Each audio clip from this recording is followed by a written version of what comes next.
হত্যা নাকি আত্মহত্যা সেটা বলবে সময়। খাতা কলমে আমরা সবাই জানি পণপ্রথা একটি সামাজিক ব্যাধি, আর যেহেতু সামাজিক ব্যাধি সেহেতু আজকের দিনে অত্যাধুনিক বিজ্ঞানের যুগেও এই রোগের ঔষধ বের করা যাচ্ছে না কিছুতেই। এই পণের রোগে আক্রান্ত হয়ে প্রাণ দিতে হলো 20 বছরের গৃহবধূ সুপ্তিকে।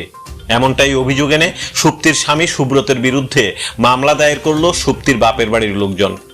ঘটনাটি ঘটে পিয়ারবাড়ি থানাধীন পশ্চিম পিপারিয়াখোলা আশ্রমপাড়া এলাকায়। অর্ধনগ্ন অবস্থায় গলায় ফাঁস লাগিয়ে নিজ ঘরে গৃহবধূর অস্বাভাবিক মৃত্যু। স্তব্ধ এলাকাবাসী, সন্দেহের গুঞ্জন ছড়িয়ে পড়ে এলাকায়। এলাকাবাসীদের তৎপরতায় খবর দেওয়া হয় পিয়ারবাড়ি থানার পুলিশকে। তৎক্ষণাৎ ঘটনাস্থলে ছুটে যায় বিশাল পুলিশ বাহিনী।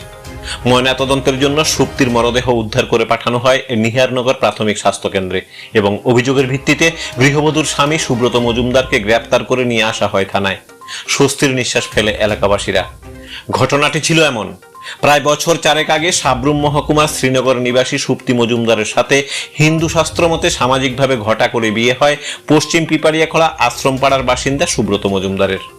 বিয়ের সময় ছেলে এবং ছেলের বাড়ির চাহিদা অনুযায়ী যৌতুক হিসেবে নগদ অর্থ সহ প্রয়োজনীয় আসবাবপত্র বুঝিয়ে দিয়েছিলেন কন্যাদায়গ্রস্ত সুপ্তির বাবা। কিন্তু তাতে নাকি মন ভরেনি স্বামীর বাড়ির লোকজনদের।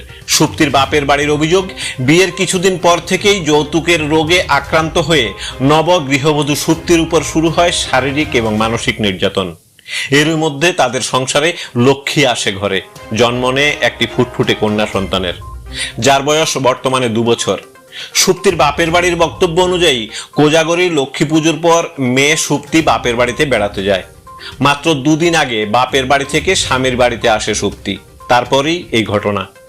তাদের অভিযোগ, তাদের মেয়েকে স্বামী সুব্রত মজুমদার এবং তার পরিবারের লোকজন মিলে হত্যা করে ঝুলিয়ে রেখেছে।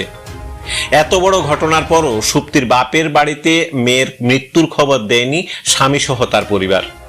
পাড়া পড়শির কাছে ঘটনা জানতে পেরে বাপের বাড়ির লোকজন যখন মেয়ের বাড়িতে আসে তখন তাদের জামাই এবং তার মা বাবা তাদের উপর আক্রমণ করতে উদ্যত হয়।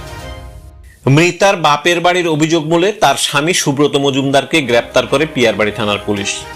যদিও এই বিষয়ে পিয়ারবাড়ি থানার ওসি খোকন সাহা সুষ্ঠু তদন্তের মাধ্যমে অভিযুক্তকে কঠোর শাস্তি প্রদানের জন্য কড়া পদক্ষেপ নেওয়া হবে বলে পরিবারকে আশ্বস্ত করেন। যাই হোক, সাফ কথা বলতে গিয়ে একটি বিষয় স্পষ্টভাবে উকি দিচ্ছে বারবার। তাহলে কি অত্যাধুনিক বিজ্ঞানের যুগে পণ কিংবা যৌতুকের রোগে আক্রান্ত রোগীদের জন্য উপযুক্ত ব্যবস্থা কিংবা ঔষধ বের হবে না কোনোদিন? নাকি এভাবেই মৃত্যু হবে গৃহবধূদের? কি কঠোর পদক্ষেপ নেওয়া হবে এ সকল অর্থচোষাদের বিরুদ্ধে দেখার জন্য চোখ রাখুন সাফ কথার পর্দায়।